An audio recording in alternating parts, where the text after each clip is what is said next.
আল্লাহ রসুল কোনো একদিন, কাহিনী বড় লম্বা, আমি শর্ট করতেছি।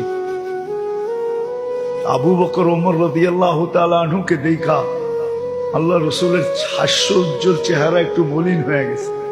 তো বলছি, ইয়া রাসূলুল্লাহ, আপনার চেহারা মলিন হলো কেন?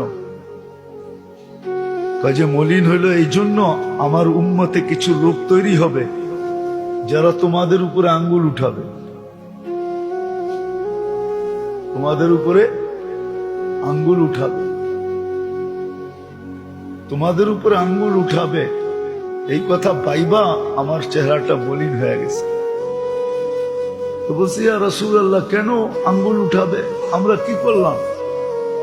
13 দোকান তো লুটায়া দিলাম আপনার জন্য, ইসলামের জন্য, আল্লাহর জন্য।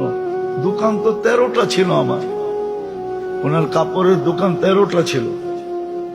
কোন জায়গায় ছিল এটা হাজিরা চিনবে, চিনাইলে। হজ করছেন? করছেন? মক্কা টাওয়ারে গেছেন? 4 তলায় 2টা মসজিদ আছে, মসজিদে আবু বকর, দুটোই এক নামে। এটা আবু বকর সিদ্দিক রাদিয়াল্লাহু তাআলা আনহুর দোকানের জায়গা। এখানেই 13টা দোকান ছিল। এই মক্কা টাওয়ারের পিছেই ওনার ঘর ছিল, একবারে পিছে।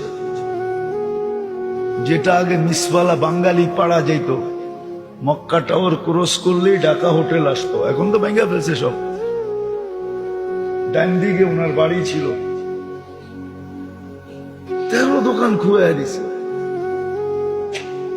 আবু উমর রাদিয়াল্লাহু তাআলা আনহু বলছে, ইয়া রাসূলুল্লাহ, আমি কি করলাম?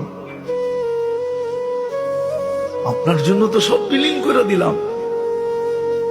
তো বলছে, ইয়া রাসূলুল্লাহ, আমাদেরকে কেউ মোহাব্বত করবে? তো বলছে, অবশ্যই করবে।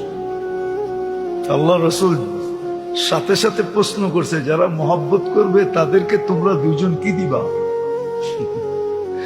তো আবু বকর সিদ্দিক রাদিয়াল্লাহু তাআলা আগে বইলা উঠছে, আমার নেকির 4 আনা দিয়া দিল।